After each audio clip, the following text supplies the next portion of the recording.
Hello friends, জয় education তোমাদেরকে সকলকে স্বাগত। তোমরা দেখছো জয় এডুকেশন ইউটিউব চ্যানেল। আজকে আমি তোমাদেরকে জানিয়ে দিচ্ছি যে হাইকোর্টের যে নির্দেশ এসেছে যে 24 তারিখে কিন্তু তোমাদের পরীক্ষাটি হচ্ছে এবং সেই তার পরীক্ষাটি আটকানোর জন্য যে মামলা হয়েছিল সেগুলি কিন্তু সম্পূর্ণ খারিজ হয়েছে। তো বিস্তারিত আলোচনা করবে এই ভিডিওতে। তো অবশ্যই ভিডিওটি নতুন হলে সাবস্ক্রাইব করে সঙ্গে থাকবে এবং ভিডিওটি শেষ পর্যন্ত স্কিপ না করে অবশ্যই দেখবে। তো প্রত্যেকটি বিষয়ে কিন্তু আমি বিশ্লেষণ করেছি হাইকোর্টে কি নির্দেশ দিয়েছে, ঠিক আছে, তার পরিপ্রেক্ষিতে হাইকোর্ট কি ব্যবস্থা নিতে বলেছে পরীক্ষার ক্ষেত্রে, অবশ্যই সেইগুলি তোমাদেরকেও কিন্তু মেনে চলতে হবে। তো চলো আমি দেখে নিচ্ছি হাইকোর্টে কি কি নির্দেশ দিয়েছে আমাদের প্রাথমিক বোর্ডকে। সম্প্রতি টেটের দিন পরিবর্তনের আর্জি জানিয়ে দ্বারস্থ হয়েছিল আদালতের বিজেপি, তাই তো। প্রাথমিকে নিয়োগের যোগ্যতা নির্ণায়ক এই পরীক্ষার দিন পরিবর্তন চেয়ে কলকাতা হাইকোর্টে গিয়েছিলেন মেদিনীপুরের বিজেপি সাংসদ দিলীপ ঘোষ। তবে মঙ্গলবার আদালত সাফ জানিয়ে দিল সেই দিলীপ ঘোষের যে মামলাটি সেটি কিন্তু খারিজ করে দিল এবং পরীক্ষা সেই দিনেই হবে, তিনি কিন্তু এটি বলে দিলেন। তার সঙ্গে আরও কিছু তথ্য দিয়েছেন। সম্প্রতি টেটের দিন পরিবর্তন করেছে প্রাথমিক শিক্ষা পর্ষদ। গত 10শে ডিসেম্বর বেলা 12টা থেকে কিন্তু পরীক্ষা হওয়ার কথা ছিল, তবে হঠাৎই বিজ্ঞপ্তি দিয়ে প্রকাশ্যে আনে যে 24 তারিখে কিন্তু পরীক্ষাটি নেওয়া হবে। এই তারিখ প্রকাশ্যেই আসতে কিন্তু শোরগোল পড়ে যায় প্রত্যেকটি পরীক্ষার্থীর মনে, যে কারণ পূর্বে নির্ধারিত কর্মসূচি অনুযায়ী সেই দিনেই কিন্তু একটি কলকাতায় প্রধানমন্ত্রী গীতা পাঠ কর্মসূচি লক্ষ্য করা গিয়েছে, লক্ষ্য কণ্ঠে সমাবেশ হবে। তাহলে সেই দিনে কিভাবে পরীক্ষাটি হবে?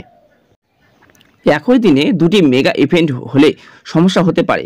বিরাট লোকের সমাগম হওয়ায় পরীক্ষা কেন্দ্রে পৌঁছতে অসুবিধা হতে পারে পরীক্ষার্থীদের। এই মর্মে পরীক্ষা পিছিয়ে দেওয়ার জন্য আবেদন জানান বিজেপি নেতা দিলীপ ঘোষ। তবে মঙ্গলবার সেই আবেদন খারিজ করে দিল প্রধান বিচারপতির ডিভিশন বেঞ্চ। তাহলে বুঝতে পারছো, প্রধানমন্ত্রীর ডিভিশন বেঞ্চ কিন্তু সেই বিজেপি সভাপতি যে দিলীপ ঘোষ তিনি যে আর্জি করেছিলেন যে পরীক্ষাটি পিছিয়ে জন্য সেই দিনে, সেটি কিন্তু খারিজ করে দিয়েছেন। তার পরিপ্রেক্ষিতেও তিনি আরও কি পদক্ষেপ নিতে বলেছেন। প্রথমে যখন পরীক্ষার দিন চেঞ্জ করা হয়েছিল তখন সভাপতি বলেছিলেন যে গৌতম পাল মহাশয় বলেছিলেন পরীক্ষা একেবারে নির্বিঘ্ন হয়, সেই জন্য কিন্তু আমরা এবার বেশ কিছু নতুন পদক্ষেপ করছি, তার জন্য আরও কিছুটা সময় প্রয়োজন আছে। তাই পর্ষদ পরীক্ষার দিন পিছানোর সিদ্ধান্ত নিয়েছে, যাতে টেট পরীক্ষা সুষ্ঠুভাবে পরিচালনা করা যায় তা নিশ্চিত করতেই নবান্নে বৈঠক করা হয়েছে। এদিকে গতকাল ব্রিগেডে লক্ষ লক্ষ কণ্ঠে গীতাপাঠের দিনই টেট পরীক্ষা নিয়ে মন্তব্য করেছেন রাজ্যের শিক্ষামন্ত্রী ব্রাত্য বসু।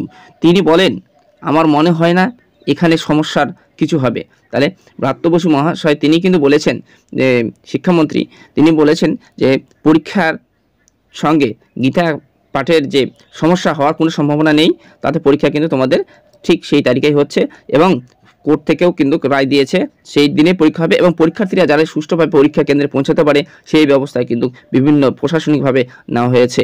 তাহলে তোমাদের পরীক্ষা কিন্তু সেই তারিখেই হচ্ছে, সব কিন্তু বাধা বিঘ্ন সেটি পরিষ্কার হয়ে গেছে। এবার তোমরা জোর কদমে ভালো করে প্রস্তুতি নিয়ে যাও, আর মাত্র কয়টা দিন, ঠিক আছে।